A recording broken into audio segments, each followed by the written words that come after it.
नमस्कार, बहुत स्वागत है आपका डेली 24 भारत में। मैं हूं आपके साथ अनीता शर्मा। शुरुआत करते हैं उत्तर प्रदेश की बड़ी खबरों से। यूपी के जेवर में बना नोएडा इंटरनेशनल एयरपोर्ट अब उड़ानों के लिए पूरी तरह से तैयार है। आगामी 28 मार्च को प्रधानमंत्री नरेंद्र मोदी इस ड्रीम प्रोजेक्ट का लोकार्पण करेंगे। एयरपोर्ट की तैयारियों को अंतिम रूप दिया जा रहा है। उधर बीजेपी नेताओं की तरफ से उद्घाटन समारोह में 2 लाख से अधिक लोगों के शामिल होने का दावा किया जा रहा है। कार्यक्रम स्थल पर पंडाल आदि लगाए जा रहे हैं। बिजली पानी से लेकर पार्किंग की व्यवस्था दुरुस्त की जा रही है। पुलिस और प्रशासन के अधिकारियों की तरफ से होटलों का भी बुक वो लगातार किए जा रहे हैं ताकि कार्यक्रम में शामिल होने वाले मेहमानों को कोई भी परेशानी ना हो। यूपी के मुख्यमंत्री योगी आदित्यनाथ ने बीते दिनों एयरपोर्ट का निरीक्षण करके अधिकारियों को सभी तैयारियां पूरी करने के निर्देश दिए थे। दरअसल कार्यक्रम में प्रधानमंत्री के सुरक्षा के एसपीजी समेत अन्य फोर्स भी आएंगे और इसके अलावा प्रधानमंत्री के कार्यक्रम को देखते हुए वीवीआईपी वीआईपी भी आएंगे, जिसमें यूपी के पुलिस और प्रशासन के अधिकारियों के अलावा बीजेपी के दिग्गज नेता भी शामिल होंगे। सुरक्षा में किसी भी तरह की चूक ना हो सके, इसके लिए अन्य जिलों से पुलिस अधिकारी और कर्मी भी बुलाए गए हैं। साथ ही एयरपोर्ट के उद्घाटन समारोह के दौरान बीजेपी कोई भी कसर नहीं छोड़ रही है और इसी को देखते हुए होटलों में भी उनके ठहरने की व्यवस्था लगातार की जा रही है। खबरों की माने तो उद्घाटन समारोह को देखते हुए सभी कोतवाली प्रभारियों को होटल में कमरों की बुकिंग करने के निर्देश दिए गए हैं। यमुना क्षेत्र के अलावा ग्रेटर नोएडा के होटलों में भी उनके रहने की व्यवस्था की जा रही है और माना जा रहा है कि उद्घाटन समारोह में शामिल होने वाले वीवीआईपी और वीआईपी को ठहराया जाएगा। सीनियर अधिकारी लगातार कार्यक्रमों की समीक्षा और तैयारियों को अंतिम रूप देने में जुटे हुए हैं।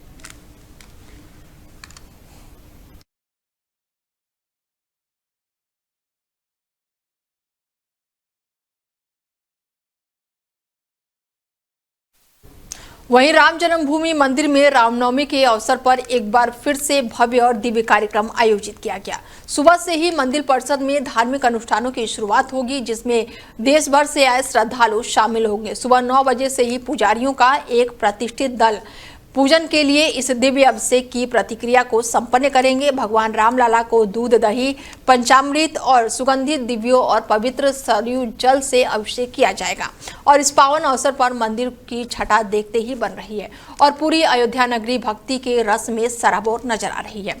रामनवमी के दिन दोपहर ठीक 12 बजे एक अद्भुत खगोलीय और वैज्ञानिक घटना के रूप में रामलला का सूर्य तिलक संपन्न होगा। राम मंदिर ट्रस्ट के महासचिव चंपत राय ने बताया है कि इस बार 27 मार्च को दोपहर 12 बजे सूर्य की किरणें सीधे प्रभु के ललाट को सुशोभित करेगी और ये दृश्य बिना 4 मिनट तक ही बना रहेगा, जिसके आधुनिक तकनीक के माध्यम से लाइव प्रसारण भी किया जाएगा। इस विशेष प्रयोग के लिए रुड़की के इंस्टीट्यूट ऑफ फिजिशियन के वैज्ञानिकों ने आकाश की गतिविधियों का गहन अध्ययन किया है।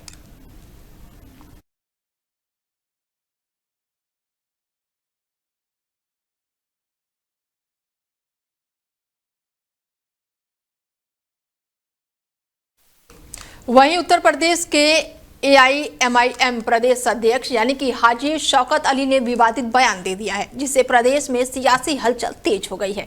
AIMIM नेता मेरठ में कार्यक्रम में पहुंचे थे, जहां उन्होंने कहा कि हमें 111 नहीं सिर्फ 11 विधायक दे दो तो वो अपनी ताकत दिखा देंगे और किसी मुसलमान का एनकाउंटर करने वालों का भी एनकाउंटर होगा। AIMIM के प्रदेश अध्यक्ष हाजी शौकत अली मेरठ में आयोजित ईद मिलन के कार्यक्रम में पहुंचे थे, जहां उन्होंने कई मुद्दों पर सरकार और प्रशासन को निशाने पर लिया और इस दौरान हाजी शौकत अली ने कहा कि उन्हें 111 नहीं बल्कि सिर्फ 11 विधायक दे दिए जाए तो वो अपनी ताकत दिखा देंगे। उन्होंने कहा कि मैं आपसे वादा करता जा रहा हूं कि यूपी में अगर किसी मुसलमान का अगर एनकाउंटर होता है तो एनकाउंटर करने वालों का भी एनकाउंटर होगा। इस दौरान उन्होंने समाजवादी पार्टी पर भी निशाना साधा और कहा कि आपने जिनके 111 विधायक जिताए थे वो अब ये कह रहे हैं कि उनकी सरकार नहीं है और वो क्या कर सकते हैं। AIMIM के नेता आरोप लगाते हैं कि प्रदेश में मदरसों पर ताले लगवाए गए हैं, सिर्फ आरोपों के आधार पर लोगों के घरों पर बुलडोजर चलाए गए हैं और बेगुनाहों को निशाना बनाया गया है और इस देश को आजाद करने में उनके लोगों की भी भूमिका रही है, लेकिन उनके साथ सबसे ज्यादा ज्यादती हुई है। इस दौरान उन्होंने क्या कुछ कहा, चलिए आपको सुनवाते हैं। मेरे दोस्तों, मेरे बुजुर्गों, मैं 111 नहीं, आप मुझे 11 जिता करके उत्तर प्रदेश से दे दो, मैं आपसे वादा करता करके जा रहा हूं, मैं आपसे वादा करके जा रहा हूं कि उत्तर प्रदेश में किसी मुसलमान का अगर इनकाउंटर होगा तो इनकाउंटर करने वाले का भी इनकाउंटर होगा। मैं वादा करके जा रहा हूं आपसे।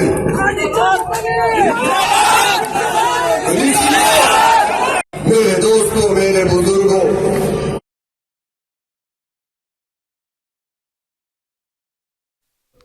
वहीं धर्मेंद्र प्रधान ने विवेक मौर्य और विशाल शाश्वत ने अकबरपुर में केंद्रीय विद्यालय की स्थापना को लेकर मुलाकात की, जिसमें जिला अधिकारी अनुपम शुक्ला का पत्र और आवश्यक दस्तावेज भी सौंपे गए, जिस पर शिक्षा मंत्री ने तत्परता दिखाते हुए अधिकारियों को शीघ्र निर्माण संबंधी सभी औपचारिकताएं पूरी करने के निर्देश दिए। वहीं प्रशासन द्वारा 5 एकड़ भूमि चिन्हित करके स्थानीय स्तर पर सभी जरूरी प्रतिक्रियाएं की पहले से ही पूरी कर ली गई।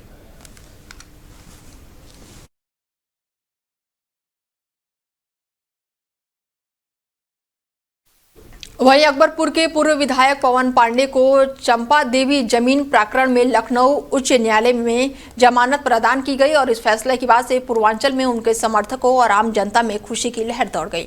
लखनऊ हाईकोर्ट की विशेष बेंच ने मामले की सुनवाई के बाद से पवन पांडे को न्यायिक जमानत दी। जमानत के बाद से पूर्व विधायक के समर्थकों ने सामाजिक और राजनीतिक गलियारों में खुशी जाहिर की। उनके घर और इलाके में स्वागत करने वालों की भीड़ जुटी। राजनीतिक विशेषज्ञों के अनुसार ये फैसला क्षेत्रीय राजनीति और आगामी चुनाव को देखते हुए बेहद ही खास मानी जा रही है।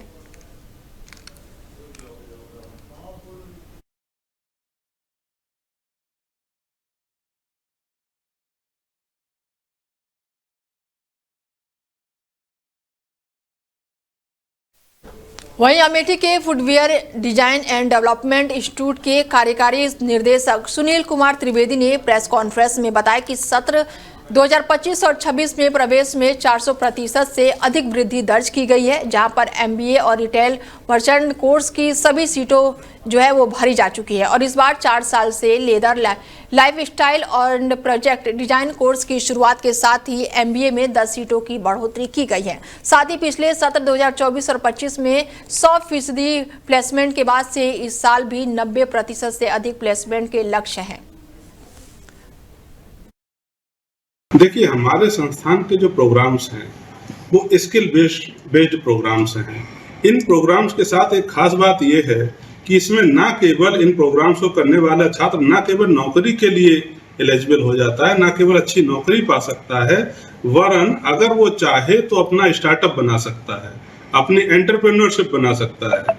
हमारे यहाँ से पास आउट एक पूर्व छात्र ने 12 साल के अंदर अपने टर्नओवर को 50 करोड़ से ज्यादा करने में सफलता पाई है। तो इस तरह से यहाँ पर स्व उद्यम के लिए भी जो माननीय प्रधानमंत्री जी का लक्ष्य है, उस विजन के अनुसार भी असीम संभावनाएं हैं। यहाँ के जो कोर्सेज हैं वो स्किल बेस्ड, वोकेशन बेस्ड। तो वहीं बदायूं के दातागंज तहसील परिषद में उस समय हड़कंप मच गया जब एडवोकेट आशा दीक्षित ने पेट्रोल छिड़क कर आत्मदाह का प्रयास किया। जानकारी के अनुसार बदायूं जिले की दातागंज तहसील में बीते 28 फरवरी को तहसीलदार रामचंद्र और एडवोकेट आशा दीक्षित के बीच एक फैसला सुनने को लेकर कहासुनी हो गई। दोनों पक्षों ने एक दूसरे पर आरोप लगाते हुए दातागंज कोतवाली में पुलिस को प्रार्थना पत्र दिया। आशा दीक्षित का आरोप है कि उनकी शिकायत पर कोई भी कार्रवाई नहीं हुई और इसके चलते उन्होंने बीते 20 मार्च को अपनी यूनियन के अध्यक्ष को एक पत्र लिखकर चेतावनी दी थी कि यदि कार्रवाई नहीं हुई तो वो 23 मार्च को आत्मदाह कर लेंगे।